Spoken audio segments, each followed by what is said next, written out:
bonjour. Il faut dire que la belle saison est commencée cette année.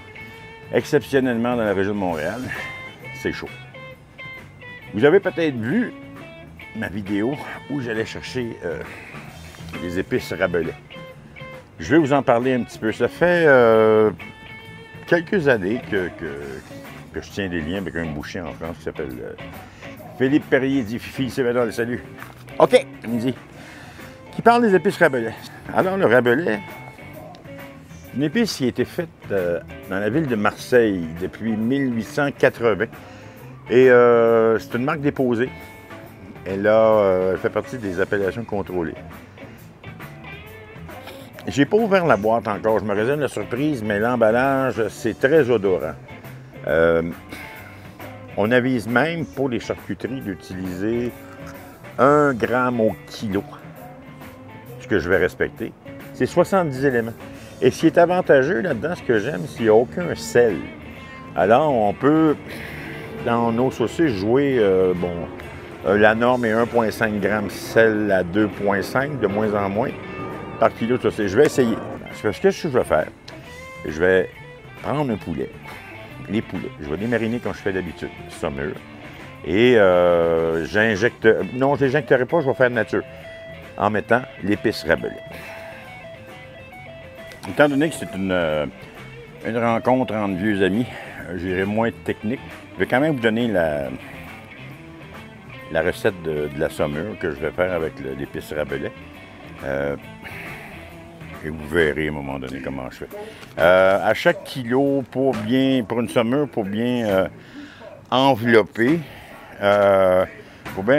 pour chaque kilo, on va mettre 1,7 litres d'eau. On va calculer 1,7 litres par kilo de viande. Alors, ce qui veut dire 1,7 litres d'eau, 102 g de sel nature, 51 g de sucre, 1,7 g d'épices Rabelais. Si vous excédez 3 jours de saumurage, nitrite, sel nitrité numéro 1, très important, 15,7 g. Érythorbate de sodium, 9,7 g. Voilà. Ça, je vais laisser ça. Puis là, l'eau, il faut que ça soit très froide. Soit vous ajoutiez de la glace, toujours en conservant, vous faire des blocs d'1 litre. Ou ce que je fais, moi, je fais toujours 24 heures à l'avance au frigo. Alors, le choc thermique, il n'y a pas de danger, il n'y a pas de risque moins de risque de contamination.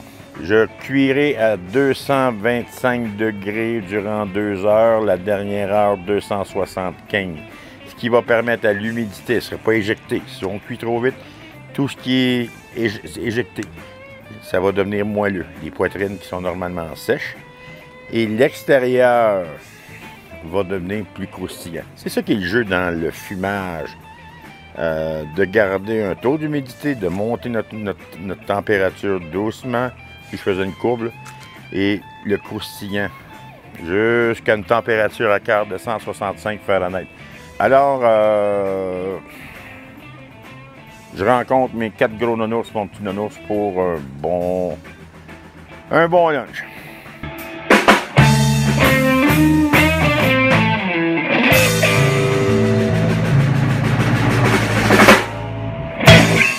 Right, go to shit.